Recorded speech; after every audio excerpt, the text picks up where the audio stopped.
¿Quieres saber todo lo que pasa en el mundo del entretenimiento?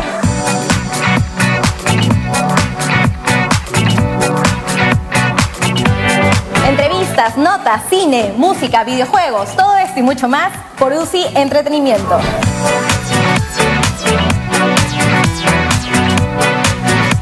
De lunes a viernes a las 8:50 de la mañana y en la noche acompáñame a las 7 por UCI, un canal inteligente.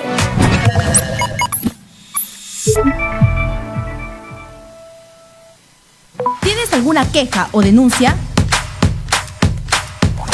Infórmanos acerca del hecho. Nuestro equipo se pondrá en contacto a la brevedad. Escríbenos a nuestro número de WhatsApp 978-358-743.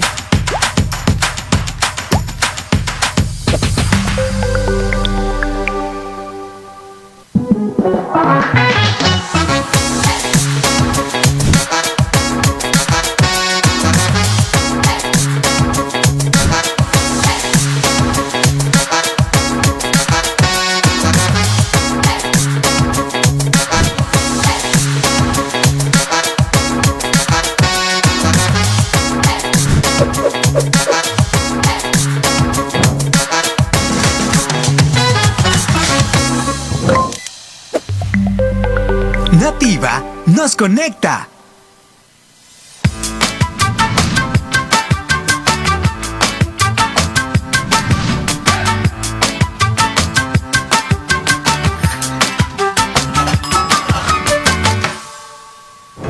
Hola, soy la nutricionista Lucía Blancas y el día de hoy te voy a dar 3 razones para consumir pescado. 1. Aporta proteínas de buena calidad y una amplia variedad de vitaminas y minerales. 2. Es barato, fácil de cocinar y nos genera saciedad. Esto quiere decir que nos va a mantener llenos durante el día. 3. Nos aporta grasas saludables como el omega 3, que va a ayudar a que nuestro corazón esté sano y protegido. Y recuerda consumirlo en preparaciones como escabeche, ceviche, al vapor o al horno y evita aquellos que tengan frituras o chicharrones. Si tienes alguna duda, aquí abajo te dejo mis redes sociales.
¿Qué tal? Muy buenas tardes. Les saluda Carlos Anderson para presentar este nuevo conversatorio del Instituto del Futuro, aquí en Viva, ¿no? Viva Televisión. Nativa Televisión. Nativa nos conecta y nos conectamos de manera nativa. Muy bien, mil disculpas por ese pequeño... Y además estamos vivos, efectivamente, ¿no? Así que Nativa Televisión es el nuevo nombre de este canal que nos acoge desde un principio, realmente, que empezamos hace poco más de 2 años, esta serie de conversatorios del Instituto del Futuro. De hecho, yo quería hacer un recordatorio, fíjense. Hoy día vamos a tratar la transición de la pandemia del COVID-19, ¿no? Y ver en qué medida esto se puede convertir en una endemia. Pero quería recordarles a todos los que nos están viendo de esta publicación del Instituto del Futuro, que además la pueden encontrar en www.idf.pe, ¿no? Que es la web, digamos, del instituto. Ahí la pueden encontrar, se la pueden bajar. Esto nosotros lo hicimos hacia junio del año pasado, del año 2020, es decir, apenas unos meses comenzaba la pandemia, ¿no? Y aquí tratábamos de ver cómo es que se iba a desenvolver la pandemia en los siguientes 2 años. Si ustedes lo leen, se van a dar cuenta de que no estuvimos tan desencaminados, por el contrario, creo que estuvimos sumamente acertados. Esto, por supuesto, tuvo también el apoyo de la Fundación Frederick Naumann, ¿no? Y ahora en un ratito vamos a mirar un par de estos gráficos que nos van a ayudar un poco a entender en qué medida podemos realmente transitar de esta pandemia a una endemia. Y yo, para poder conversar sobre estos temas de manera inteligente, tengo que traer expertos, evidentemente. Entonces tenemos aquí hoy día con nosotros a Patricia Pimentel. Ella es una médica especialista en tecnologías sanitarias y salud pública. También tenemos a Gabriel del Castillo, expresidente ejecutivo de Salud, y además también padre de Gabriel del Castillo, hijo, que es el presidente del Instituto del Futuro actualmente. Y Ernesto Gosser, investigador, profesor de salud pública de la Universidad Peruana Cayetano Heredia, con quien tenemos una larga relación, además también de amistad, ¿no? y de, por supuesto, respeto por todos sus logros en el mundo de la salud pública, ¿no? Así que con ellos vamos a comenzar hablando de esta transición de pandemia a endemia. Pero primero entendamos dónde estamos en materia de COVID-19. ¿Dónde estamos? ¿La pandemia ya terminó realmente, Ernesto? Porque yo leo y escucho que en China, en Hong Kong, pareciera como que estuviéramos al principio del 2020. ¿Se puede decir que la pandemia está a punto de terminar o no? Buenas tardes. Voy a empezar con una letra que a ver si reconocen. A ver. Lo último que recuerdo es que estaba corriendo hacia la puerta. Tenía que encontrar el camino de regreso al lugar donde había estado antes. Relájate, dijo el portero. Estamos programados para recibir. You can check out anytime, like you like, but you can never leave. You can never leave. Puedes pagar la cuenta cuando quieras, pero nunca te puedes ir. Hotel California, Hotel California.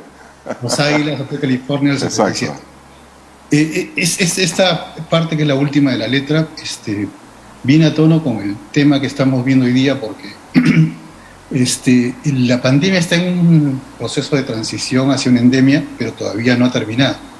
Y no vamos a salir, no es para asustar ni horrorizar, ni dar miedo. La idea es para entender que este virus se va a quedar. ¿Cuánto tiempo? No sabemos.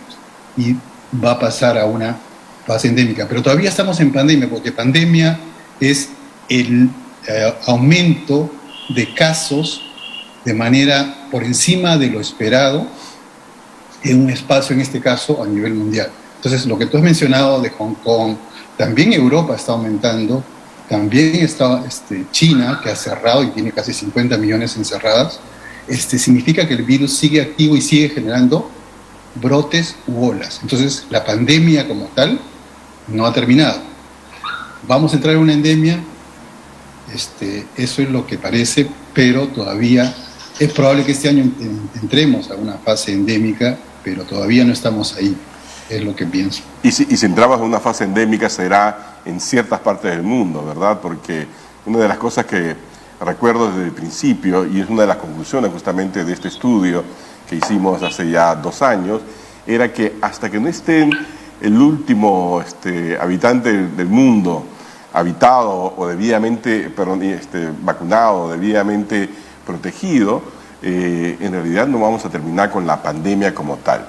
Quería preguntarle a Gabriel del Castillo, ¿cuál es su evaluación, digamos, desde un punto de vista de política de salud pública, en el caso del Perú, ¿no? Si realmente se han hecho las cosas como debían hacerse, y si verdaderamente todo lo que podíamos hacer era solamente vacunar. ¿Qué tal, Gabriel? Gabriel desde España, además. Espero que estés despierto. ¿Cómo estás, Carlos? ¿Cómo estás, Carlos? Efectivamente. Ahora veo más lo que pasa aquí que lo que está pasando allá. Pero mira, y puedo comparar, además, eso es también bueno. Bueno, yo creo que el proceso de vacunación ha ido funcionando. El tema es no decaer y sostener el impulso. Y aprovecho para hacer la comparación. Esto ha sido fundamental aquí en España en particular y en Europa. El enfoque de cubrirnos del COVID ha sido diferente también. En Perú, pues han habido una serie de medidas. Yo veo en Perú medidas a veces hasta exageradas y habría que cuestionar si es que son útiles o inútiles, ¿no? Tendríamos que pensar si es que estas dobles mascarillas son útiles, o estos controles exagerados en las puertas de los establecimientos, o estas limpiezas de zapatos que a veces hasta ahora se piden, son útiles, ¿no? Pero en general yo pienso que tiene que haber un enfoque de preparación para diferentes escenarios, ¿no? En el escenario pandémico en que estamos, pues tenemos que estar preparados para estos pequeños picos, estas pequeñas explosiones, y poder reaccionar. Pero si entramos en el futuro en un entorno de predictibilidad, estacionalidad, pues ese es otro tipo de gestión para el cual también tendremos que estar preparados, y no es excluyente con relación al primero, ¿no? Cosas como la logística, por ejemplo, que es un tema que veo con frecuencia, pues es diferente manejar explosiones de necesidad que manejar estacionalidades que puedes prevenir. Claro, eso por ejemplo, solamente para aterrizarlo un poquito, Gabriel, lo que acabas de decir me llama de inmediato a la memoria una visita que hice, por ejemplo, al hospital COVID de Ate Vitarte, ¿no? Al lado del otro hospital antiguo de Ate Vitarte, que cuando se desata la pandemia, el nuevo hospital se dedica a que este va a ser el hospital COVID, y evidentemente al principio era utilizado totalmente, pero que pasado el tiempo, estos 2 años, ¿no?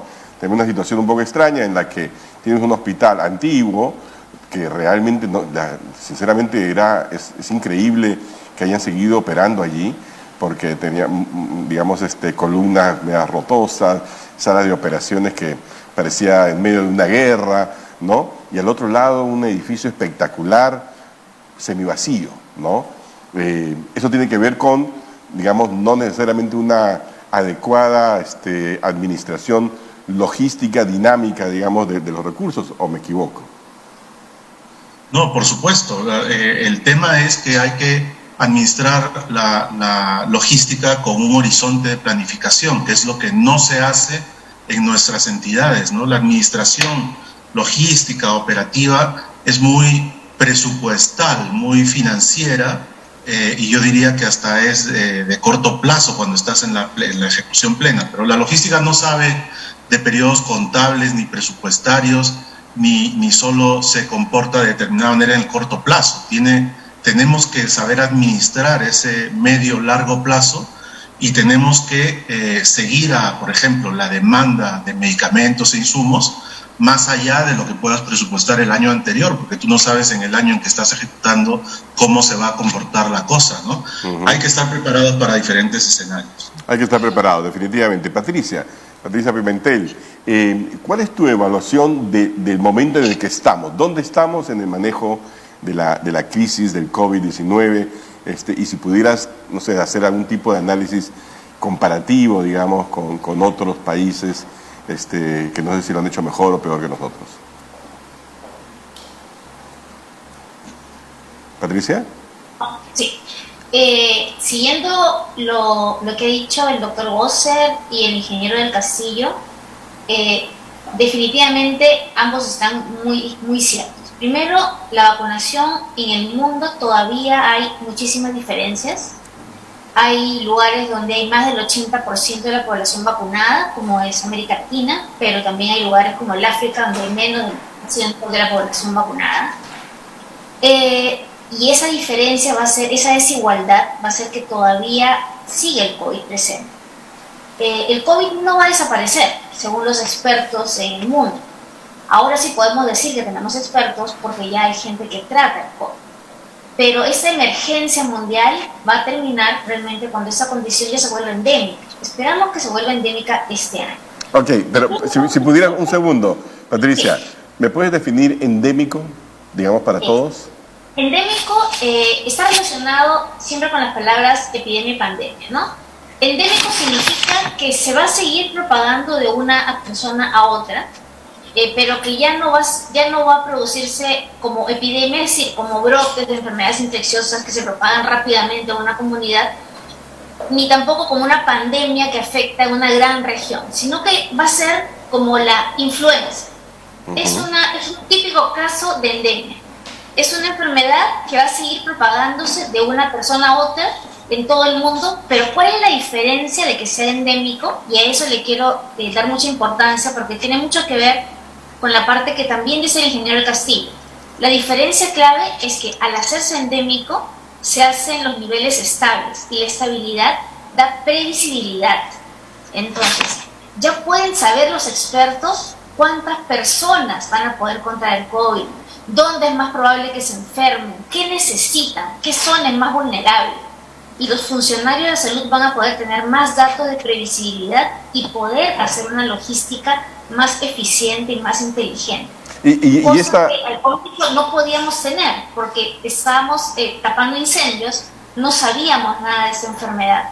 Ya poco a poco, conforme se vuelve endémico, como la influenza, por ejemplo, que la tenemos y que ya sabemos quiénes son los grupos más vulnerables, que tenemos que vacunar todos los años, ¿a quiénes? A los más adultos, a los más ancianos, a los niños. Ya, claro, Patricia, una pregunta relacionada con eso.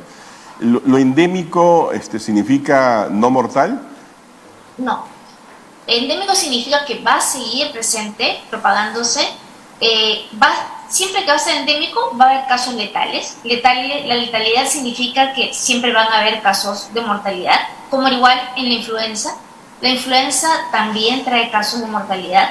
En Estados Unidos hay más de 50 millones de muertes al año por influenza porque también es endémica. Perdón, 50 millones no puede ser, ¿no? 50.000 será. Sí. Teníamos 300, a ver, el dato exacto de la CDC es de 53.544. 53.000 y, claro, 53.000 en el 2020. Porque si fueran 50... Imagínate, si fueran 50 millones en 3 años nos quedamos, o 5 años nos quedamos en Estados Unidos. No hablamos de gente, no eran 53.000. Okay. La letalidad sí va a seguir. O sea, la gente piensa que no se va a morir. No, siempre van a haber grupos letales, grupos mucho más vulnerables. De acuerdo. Muy mayor, que siempre va a haber mortalidad. Pero perfecto. Entonces, digamos, una vez superada la etapa de pandemia, ¿no? Iremos a una etapa en la que convivimos, digamos, con el virus, ¿verdad? Pero de una forma mucho más, digamos, previsible, y a eso le llamamos endemia, ¿no es cierto? Ahora, la pregunta que también quisiera hacerle es que cuando, por ejemplo, trabajamos este documento, ¿no? Y que nuevamente voy a hacerle mucha publicidad porque queremos empezar a trabajar la segunda parte, ¿no? Pero una de las cosas que, por ejemplo, identificamos y que nos parecía como una buena idea, digamos, no sé si lo pueden ver acá, pero no sé si se puede ver, pero básicamente la forma como lo conceptualizamos es que el COVID, de alguna forma, es como la punta de un iceberg, ¿no? Porque efectivamente algo ha pasado en el mundo, que es que los virus viajan. El costo del transporte se minimizó, ¿verdad? Hasta antes del COVID, y eso ocasionó que la gente viaje y que ese genio de la botella ya no pueda ser, digamos, vuelto atrás, ¿verdad? Y que lo más probable es que sigamos conviviendo con y con nuevos virus, ¿no? De allí que, por ejemplo, nosotros en el Instituto del Futuro hemos creado un observatorio y cuando discutíamos qué nombre le íbamos a poner, una alternativa era Observatorio COVID, y sin embargo nosotros decidimos por Observatorio de Pandemias, en el entendido de que justamente lo que vamos a ver de aquí en adelante son pandemias. Ernesto Gossen, tú que has sido de alguna forma protagonista de esto, ¿te parece que tomamos la decisión correcta o debemos revertirlo y ponerle Observatorio COVID?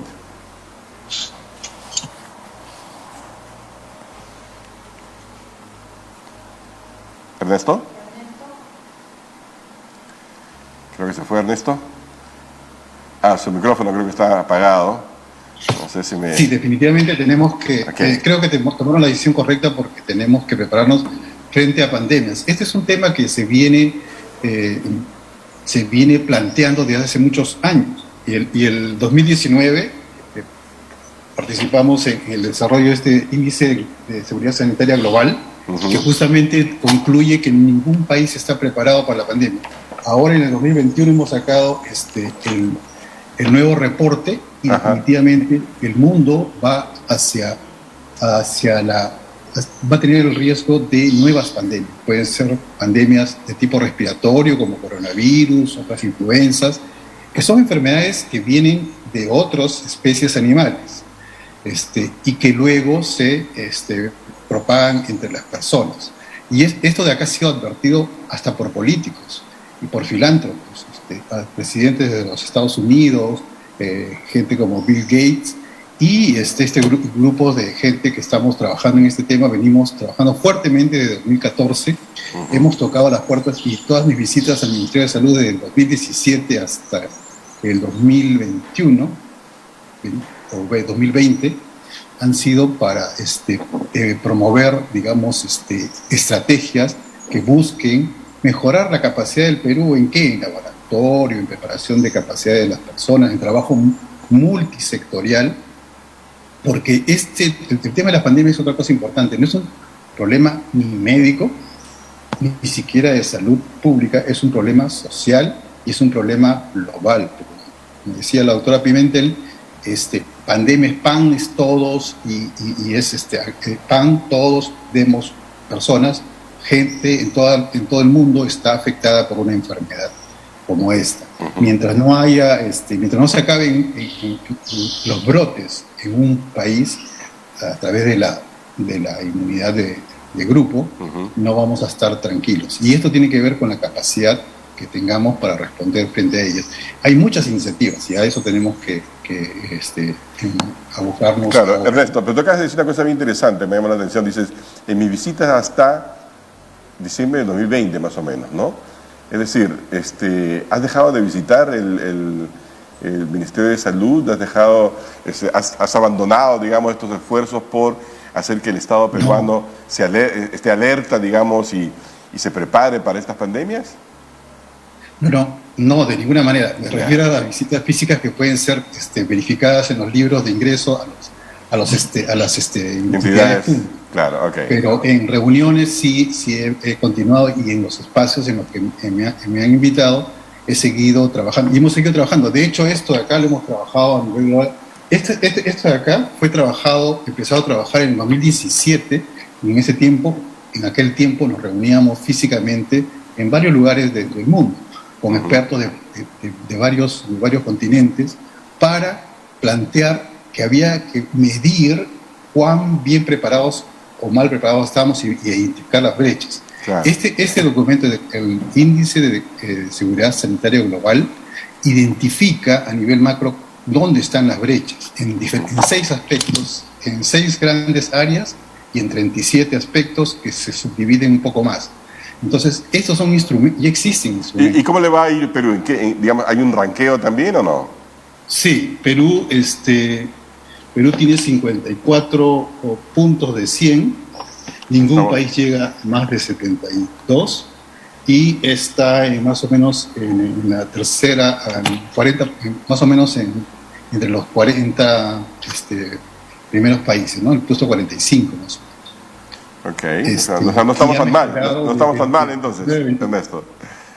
No estamos tan mal. Gabriel, una pregunta. Desde el punto de vista, digamos, de gestión pública, ¿no es cierto? Tú has sido un gestor, tú has sido presidente de salud.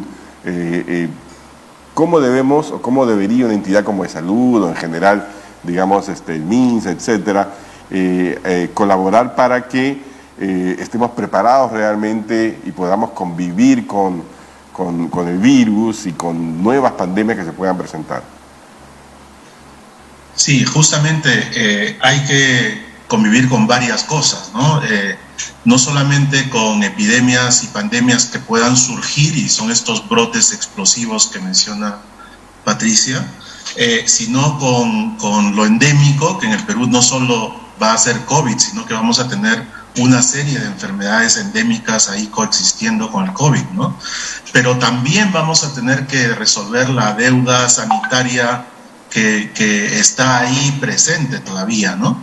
Entonces, hay que gestionar todo esto en conjunto, y para eso hay que planificar y prepararse adecuadamente. Yo creo que ahí estamos careciendo de desarrollo de capacidades y además estamos inmersos en una situación en que se cambian las autoridades a cada rato y no se toman las medidas adecuadas. Tenemos que desarrollar, por ejemplo, capacidades para construir hospitales de manera ágil ahí donde se necesita y no demorarnos 4 o 6 años para hacerlo, ni paralizar proyectos durante 10 años, como es el caso de esa Torre Trecca que está ahí adornando de salud hace décadas, ¿no? Entonces, planificar para resolver estos problemas a la vez. Yo creo que esa es la complejidad con la que tenemos que lidiar, y para abordar esa complejidad tenemos que tener continuidad y tenemos que tener profesionales capaces en la dirección para poder realizar ese tipo de gestión. Patricia, desde tu experiencia, ¿no? ¿Qué pandemias se han convertido en endemias y han sido manejadas de manera exitosa en el caso peruano? En el caso de Perú, lo que había mencionado, que cuando la influenza la manejamos bastante bien, las neumonías por neumococo, el dengue, que todavía se está estudiando incluso la vacuna hace muchísimos años y todavía no sale el resultado, pero tenemos que aprender a convivir con estas enfermedades y va a ser fácil, ¿no? El mismo gobierno español, donde está el ingeniero del Castillo, ha hecho un análisis intenso, al igual que la CDC y Médicos Sin Fronteras, y nos dice pues que realmente debemos de dejar, primero, hacer las lecciones aprendidas, ¿no? ¿Qué cosa hemos hecho bien y qué cosa hemos hecho mal? Porque esto pues primera vez que nos ha atacado algo así. ¿Qué cosa hemos hecho mal? Y eso, escribirlo, nunca más nos va a pasar. ¿Qué parte logística no hemos hecho bien? ¿Hemos hecho cosas mal? Probablemente sí, porque no estábamos preparados para eso. Y empezar a tomar medidas a nivel local, a nivel personal, familiar, de la comunidad, a no politizar el tema de las epidemias, de las endemias, no politizarlas, a fomentar la vacunación. La vacunación definitivamente, ¿por qué? Porque siempre vamos a tener que vacunarnos, probablemente igual que la influenza. Si van a seguir variando, si van a haber muchas variantes, probablemente tengamos que vacunarnos cada año. Hay que fomentar el tema de que las patentes no se han abierto. Y es algo que en sociedades como Médicos Sin Fronteras, que son una voz muy potente y que se van a los lugares más lejanos, protestan más allá de la Organización Mundial de la Salud y dicen, por favor, dejen abrir las patentes, sobre todo las de Pfizer, las modernas, que tienen las de ARN, que se visionan más y se adaptan más a luchar contra esas variantes. Si abren esas patentes que todavía están vigentes, va a ser mucho más cómodo y mucho más fácil que podamos vacunar. Y también tenemos que aprender a que la OMS tiene que ser muy prudente cuando dé recomendaciones. Muchos de los errores que hemos cometido ha sido por no guiarnos por la evidencia. La experiencia es importante, pero siempre guiada de la evidencia. Juntos, guiándonos de la evidencia, puede ser en un estudio clínico que hagamos algo, pero no dar recomendaciones a grandes grupos humanos. Hemos cometido algunas cosas que no están bien y es correcto asumirlos, escribirlos para las generaciones que vienen. Claro, porque así como está venido, va a venir otra cosa después. Claro, pero para eso se requiere un mea culpa. Yo hasta ahora no he visto a nadie que haya hecho un mea culpa, decir, mira, 1000 disculpas a la población peruana por haber recomendado ivermectina y este paquetito que se lo daban a todo el mundo, 1000 millones de disculpas por haber promocionado las pruebas rápidas en lugar de las pruebas moleculares, 1000 millones de disculpas por no haber desarrollado un plan de seguimiento del tracing, ¿no es cierto?, de quienes tenían el virus para poder minimizarlo, etcétera. 1000 disculpas por todo, por haber haber experimentado con la población, diciéndole que hombres vayan un día, mujeres otro día, y en lugar de, caramba, promocionar, por ejemplo, espacios abiertos, ¿no? 1.000 millones de disculpas por no haber ampliado los horarios en lugar de restringirlos, 1.000 millones de disculpas por no haber, en lugar de haber cerrado a la mala los restaurantes y todo tipo de lugar, digamos, de reunión, haberlo hecho, digo, restaurantes a la calle, lugares abiertos y cosas por el estilo, ¿no? No he visto nada de eso, así que no entiendo cómo podría ser posible entonces empezar a caminar distinto hasta que no haya una toma de conciencia de eso. No sé, Patricia, los invito a los tres. Es importante lo que dice, es difícil, puesto que el tema político nunca hay un mea culpa, pero yo creo que los que no estamos metidos en política, hacer un libro, escribir sobre las lecciones aprendidas, muchos han escrito sobre lecciones aprendidas, los estudios realmente son las lecciones aprendidas, solo que claro, no se escriben con ese título, pero sí deberíamos de escribirlo, qué estuvo bien, qué estuvo mal, porque algún día va a llegar, no sé, el ébola y nos va a pasar lo mismo. Entonces tenemos que aprender cómo debemos actuar ante algo que no conocemos. Primero, que no hay ningún experto ante una enfermedad nueva.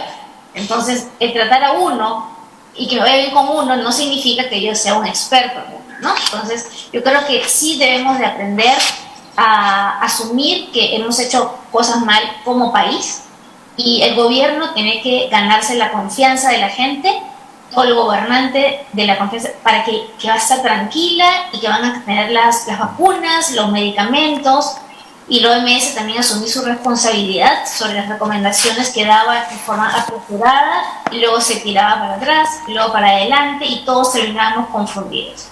Es un mea culpa, yo creo que a nivel mundial es que deberíamos hacer. De acuerdo. Gabriel, ¿tú qué piensas? ¿Mea culpa o tua culpa? Yo creo que dos cosas, mea culpa y ya hay que actuar sobre las consecuencias de esos errores. Yo quisiera saber cuánto hay de stock de algunos productos farmacéuticos que no sirven en este momento en los almacenes y que se compraron porque en un momento determinado dijeron que eran la panacea y hasta sacaron funcionarios de alto valor de las instituciones como consecuencia de decisiones o convicciones absolutamente erradas vistas ahora en retrospectiva. Y eso no puede ser. Tendríamos que ver eso, ahí hay dinero en esos stocks almacenados, tendríamos que ver el embalse de operaciones, por ejemplo, de cirugías que ha crecido, ya eran decenas de miles en cada uno de los hospitales grandes de Lima, no sé en cuánto estarán ahora, a ver si han llegado a las 100.000 o las han pasado, pero ya había una cola de cirugías impresionante. ¿Cómo estará ahora que esas cirugías se postergaron? Las citas también. O sea, hay una serie de cosas que son patentes en este momento como consecuencia de esas malas decisiones o de esas convicciones que se hicieron sin evidencia científica en su momento, ¿no?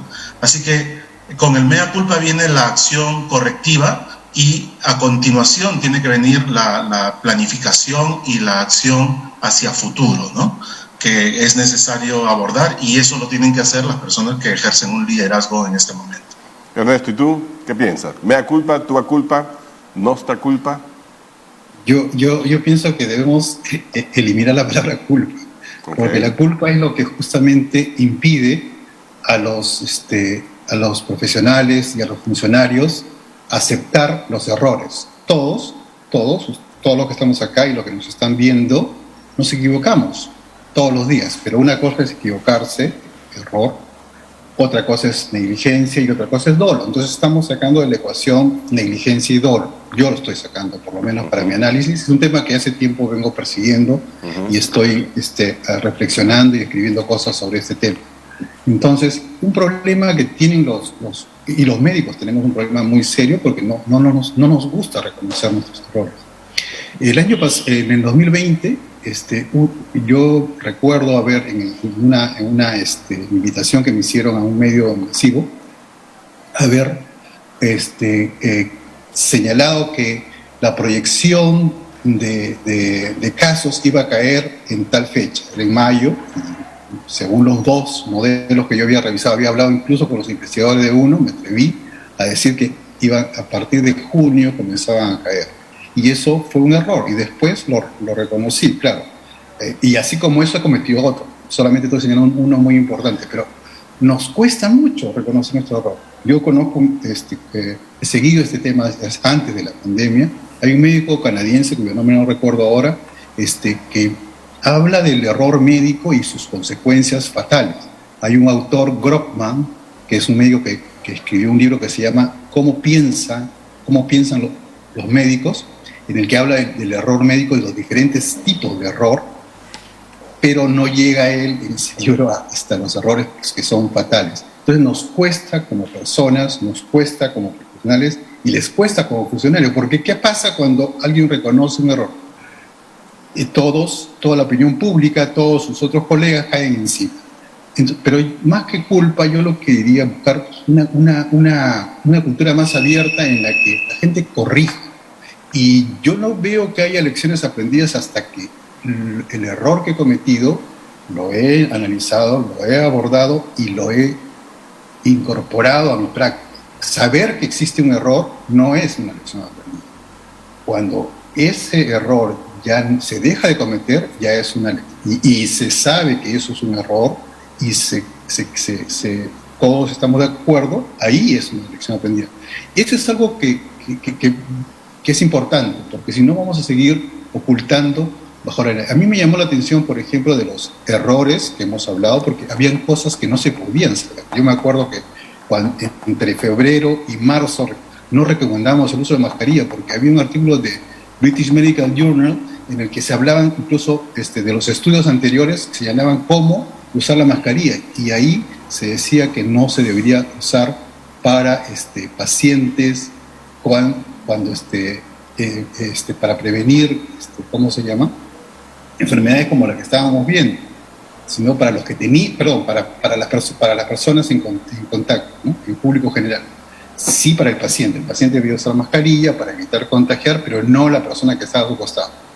Cuando avanzó nuestro conocimiento, encontramos que la transmisión principal, y eso es una cosa que sí quisiera señalar muy fuertemente en este programa, el principal medio de transmisión es el aerosol, y esa es la piedra fundamental para organizar todo nuestro análisis y todas las medidas. Yo sé que el aerosol es el mecanismo, todo lo que tú has resumido, Carlos, todas esas medidas de encerrar a la gente, de prohibir estar en espacio lugar, lo que decía Gabriel de la mascarilla, no tienen sentido, carecen de sentido. Cuando nos decían, por ejemplo, que iban a cerrar las playas, y nosotros decíamos que eso no tenía ninguna razón. Cuando nos decían que en las ciudades que habían aumentado la incidencia, se iba a reducir el horario en el que la gente podía salir, hemos gritado los que hemos hablado de este tema y no nos han hecho caso. Parecía una necesidad tenemos una cultura en el país predominantemente punitiva, queremos castigar. Entonces, como hay más casos, vamos a castigarlos y ponemos el horario más temprano. Era de lo más absurdo, porque si tú reduces el número de horas, la gente va a acumularse. Yo he visto en el paradero de la esquina de mi casa cómo antes de la hora, de las primeras veces que redujeron el horario de toque de queda acá en Lima, se amontonaban. Entonces tienes más contagio, tienes más estrés y tienes más riesgo de la seguridad. Entonces ha habido muchos errores que no se han corregido. Por ejemplo, esto de las pruebas rápidas que mencionabas. Y ha habido cambio de administración. Entonces tú has podido hacerlo diplomáticamente, pero hacer el cambio porque se sabía que eso estaba mal. Entonces hacías el cambio y señalabas, ahora vamos a ajustar, vamos a priorizar tal cosa. No hay que crucificar a la gente que se equivocó, pero sí hay que cambiar las cosas que están mal. Y hay errores que se han arrastrado años. No, la verdad, Ernesto, sí, sinceramente te agradezco porque es una reflexión muy importante. Yo soy de la misma filosofía, a mí tampoco me gusta castigar por el error, pero sí requiero que se corrija, porque si no, efectivamente no hay lección aprendida. Me gustaría, ¿no? Si fuera posible, entonces la producción nos puede ayudar y nos pusiera en pantalla un gráfico de la publicación de hace 2 años sobre el aleteo del murciélago, que es la segunda, que se llama El coronavirus y las futuras pandemias, ¿no? Una perspectiva económica. La segunda. Esa es, no, esa no, la siguiente, si la tuvieran por ahí, esa, efectivamente, ¿no? Y yo quería destacar algunos puntos, y me gustaría sus reflexiones también. Lo primero era señalar que el COVID-19, ya lo veíamos desde ese momento, es un punto de inflexión, ¿no?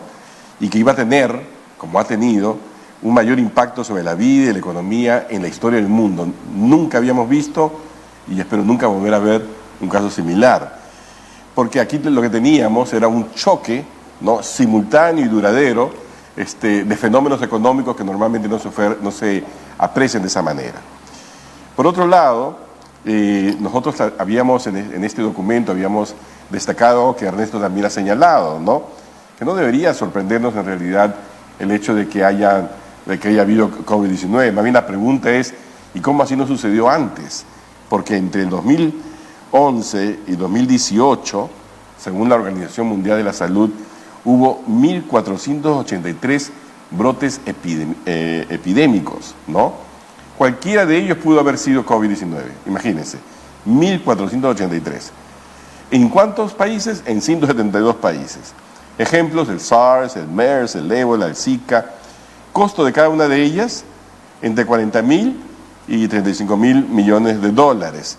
En este caso, a propósito, para el caso del COVID, las estimaciones que yo he visto son de alrededor de 10 billones de dólares. Eso es más o menos, para que tengan una idea, es casi la mitad de la economía norteamericana, que es todavía la economía más grande del mundo. ¿Qué más nos indicaba también este estudio, ¿no? Pues que había que decirle adiós a la normalidad, adiós a la globalización sin ningún tipo de restricciones, ¿no? Y que era importante entender que nos encaminábamos también a un nuevo orden mundial, cosa que estamos viendo, ¿no?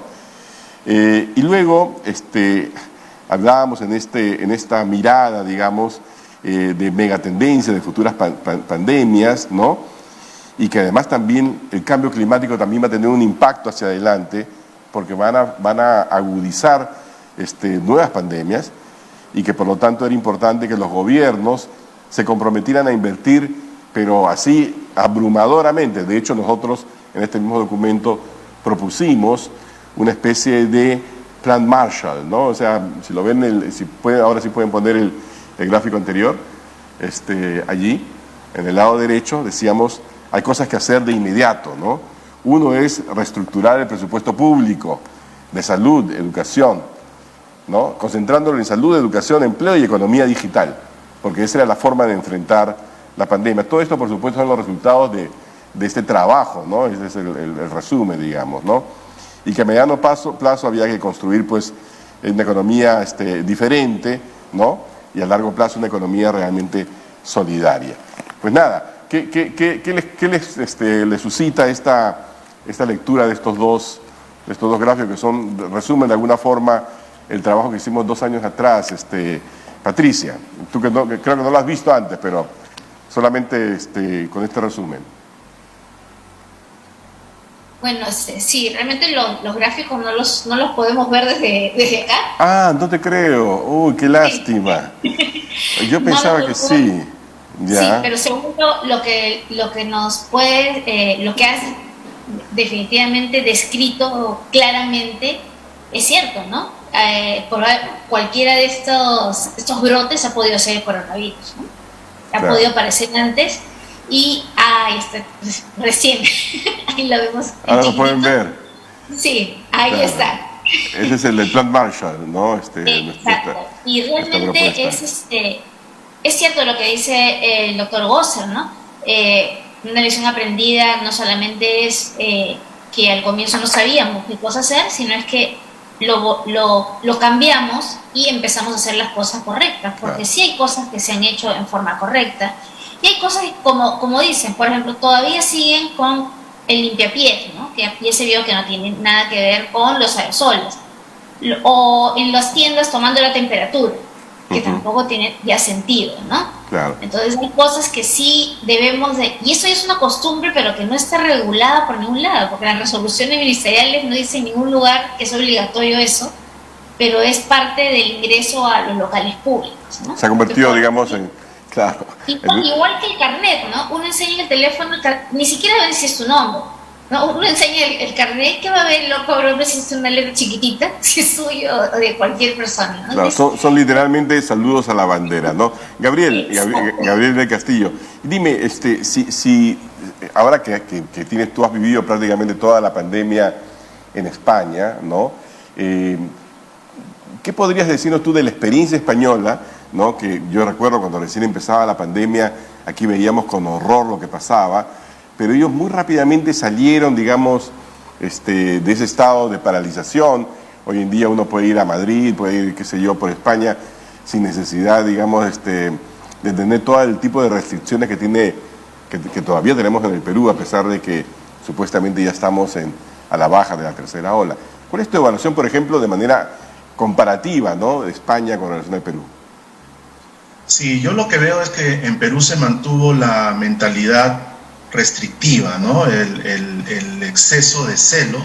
En España y particularmente en Madrid se tomó una política bastante liberal, ¿no? También tiene que ver con el tipo de gobierno que había en Madrid y lo que se hizo fue liberar progresivamente a la gente que sí estuvo en sus casas un buen tiempo, pero luego liberar y dejar salir con mascarilla, también con mascarilla en los lugares cerrados.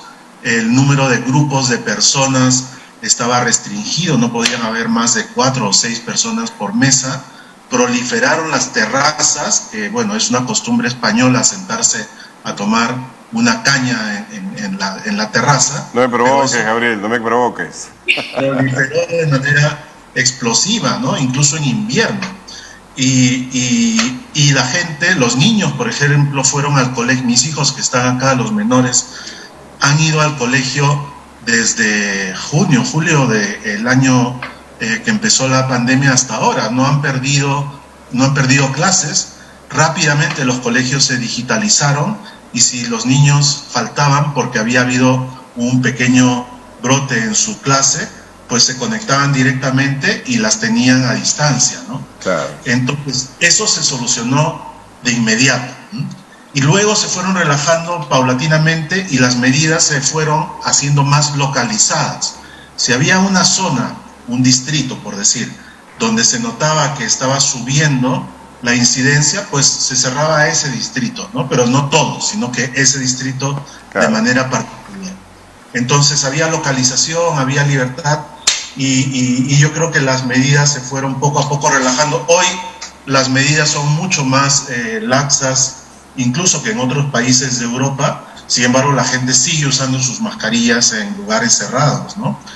Sigue manteniéndose la distancia cuando se hace cola y bueno, la gente está más relajada en este momento, a pesar de que ha habido Omicron y que el Omicron ha sido también fuerte. Las medidas básicas se han mantenido y la gente lo ha pasado un poco mejor que allá. Y entonces, ¿cómo explicamos? Ahora vamos a regresar a lo primero que dije cuando recién comenzamos este conversatorio. ¿Cómo explicar lo que está pasando en China, en Hong Kong y otras partes de Europa? Ernesto, si me pudieras ayudar a entenderlo.